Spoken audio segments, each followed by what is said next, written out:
Savage, an understatement. You want some? Come get some. It's about that time again, Agent. Brewsquad.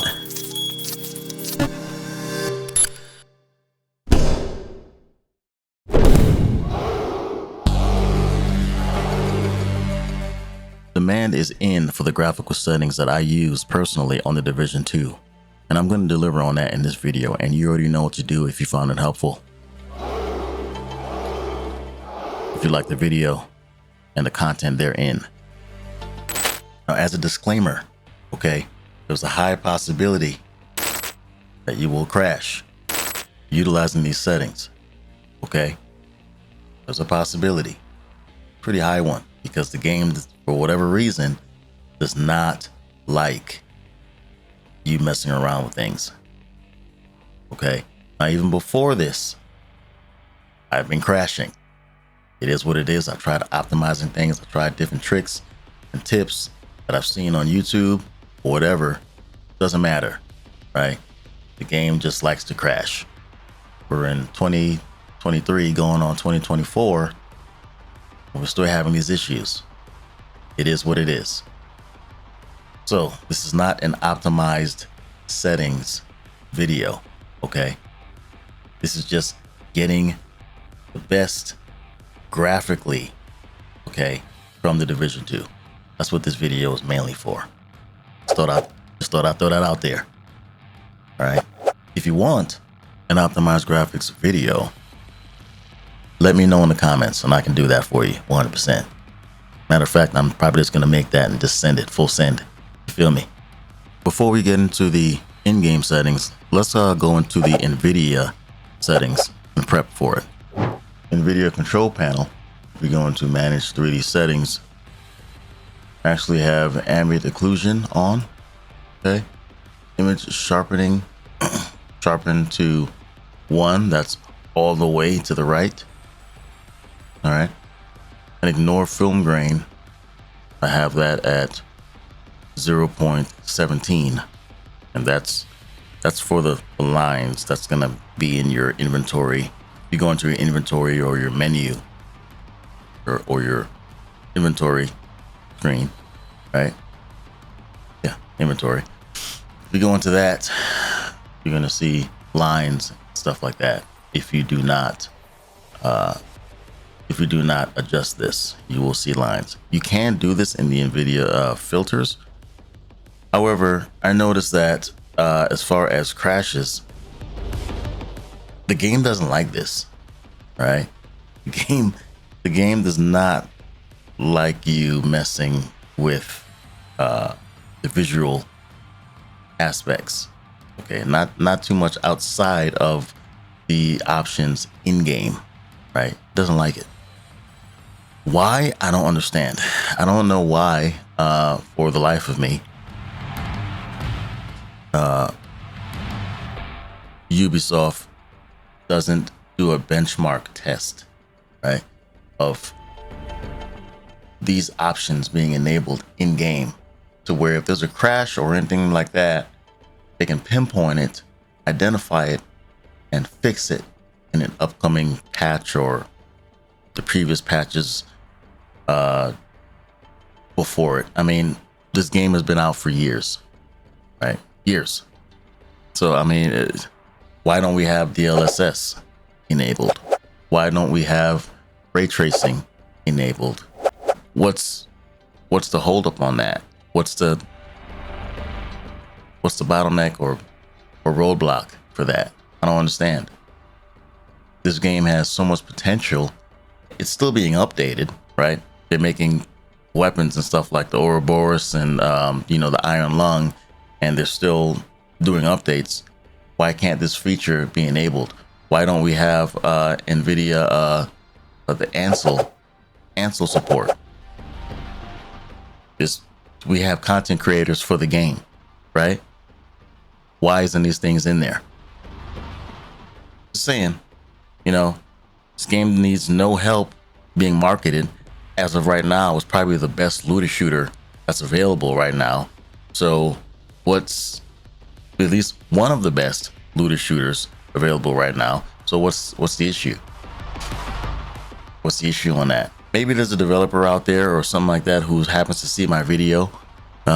Maybe they can shed some light on this. Okay, that would be helpful. That would be highly beneficial. Right? Need that. So let's press on. Ambient occlusion, quality. Anisotropic filtering, application controlled. Right? Anti-aliasing, FXAA. I haven't tried it. I just might just see how it looks. But for me, it's off. Right? Gamma correction, on. Anti-aliasing mode, enhance the application setting. Right? Remember in the last video that I mentioned that has to do with the Heartbreaker build that I made, I mentioned that I have a 3090 Ti, right?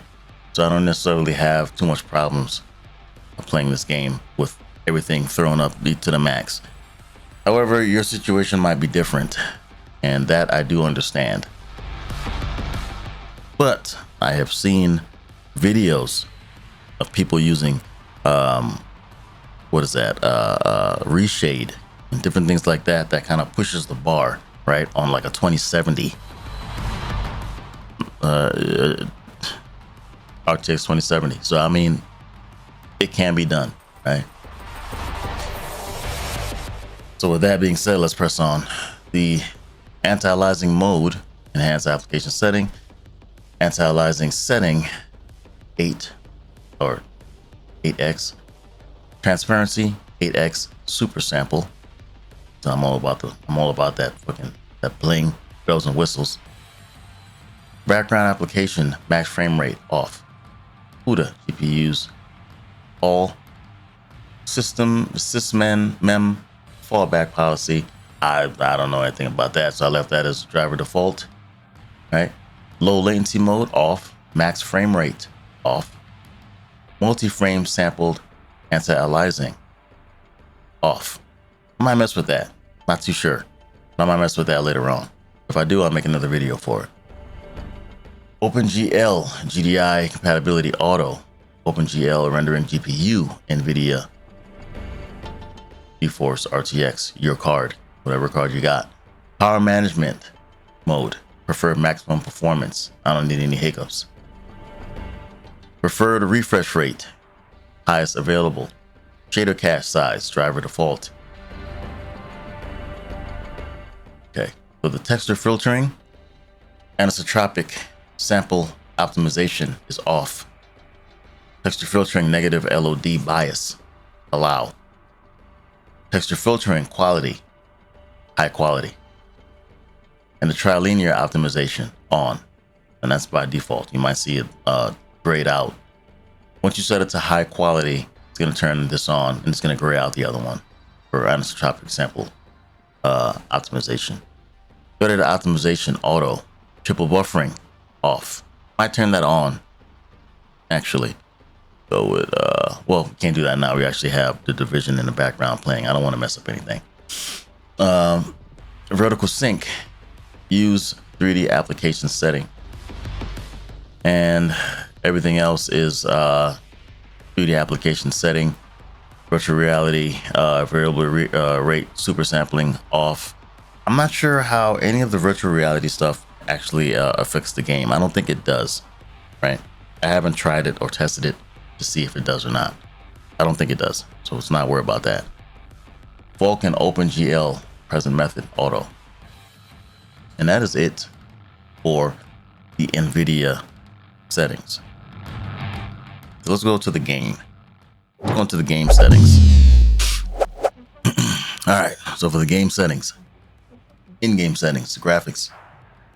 Graphics quality is custom, naturally. Brightness 15. I don't want it too bright. Honestly, I want my darks dark, right? If I'm in a dark place, I want my black to be black. Okay, I don't want it washed out black. That makes sense. I want it as realistic as possible, honestly. Contrast 20. VSync on. Frame rate limit on. Custom frame or custom FPS limit 120. 120 is probably pretty stable. If you can go further than that, go further than that. I can. However, I don't. Trying to minimize the load on my graphics card. I know I don't need to, but it's innate now. It's default in my mind to limit the load on my graphics card. Just something that I do. Shadow quality very high. Spot shadows high. Everything is pretty much on high at this point. Spot shadow resolution ultra. Contact shadows all high. Resolution scale 100%. Sharpening 10. Like I said before, the game, for whatever reason, outside of this, right? Outside of this, if you add sharpening, and I've noticed this, if you add sharpening to the game via the filters or anything like that, it doesn't like it. It doesn't like it, and it will inevitably crash at some point in time further on down the road. It just might crash as I'm recording this, but it doesn't like it. And I don't know why it doesn't like it. I ranted about that earlier. Particle detail, ultra. Volumetric fog, ultra. Reflection quality, high. Local reflection quality, very high. Vegetation quality, high. Subsurface scattering, on. Anisotropic filtering, 16x. Parallax mapping, yes. Ambient occlusion, very high. I also have ambient occlusion enabled on the last portion in the Nvidia settings. In-game is very high, so let's see if they correlate with each other. Depth of field, on. Okay. Object detail, 100%. Extra streaming distance, 10%. Neutral lighting, off. Lens flare, on. Vignette effect, on. Water quality, high. Chromatic aberration, on. Projected texture resolution, 512. Push that to the max. High quality or high resolution sky textures, yes. Terrain quality, high. Anti-aliasing, ultra. Now, in previous games for anti-aliasing, if you wanted to utilize the Nvidia's anti-aliasing without going into the in-game anti-aliasing, you would turn this off completely, right? But there's no option for that. There's only just medium. But you would turn this off completely, and then you would turn on in the Nvidia settings the override anti-aliasing, and it would anti-alias the game itself, right? It would override whatever is set by the game, anti-alias the game, and then you would be using Nvidia's settings for your anti-aliasing for whatever game that you have or that you're playing. But in this case, there's no turning that off. So, and I'm not sure if medium would be considered off for this. However, I have it to ultra, and in the Nvidia settings, I have it to enhance. So it should supplement the in-game settings for this. But you can mess around with this and see what it does for you. But you know, kind of is what it is. Now we can run a benchmark, right? Run a benchmark, and we can see how it plays, and what have you. But I already have footage and stuff for the video, so you know, I already took the time out to do that. I'm gonna use that instead. Hope you don't mind. Yeah. So let's go into the filters, right? Go into the filters of the game. Now, remember what I mentioned earlier in the video, utilize at your own peril, right? Now, I don't got too much going on. Before I did, I had a couple of them, right? But now I only have one game filter, and that's details. Pretty easy. So what you would do is basically press Alt and Z together. That brings up the Nvidia overlay, right? Click on the game settings and click on details. And for the sharpen, you want that all the way to the left, 0%. We already have that enabled. For clarity, you want that pretty much at 100. I got mine at 98, but you know, it is what it is. You can set that to 100, doesn't matter. HDR toning, you want that all the way to the left, and for the bloom, you want that at about 15%. Now again, I had other filters on there, or other filters on there. However, I accomplished all that in the Nvidia settings, right? So then I don't need to go into the filters and enable them, with the overlay. It's automatic. And that pretty much concludes it for this video. Okay, I hope you found it helpful, insightful, all that good stuff. And hey, and if you have, you already know what to do. We have a clan. Get involved. Join it. Yeah. And I'll catch you on the next one. Brewsquad. Thanks for watching. One time out.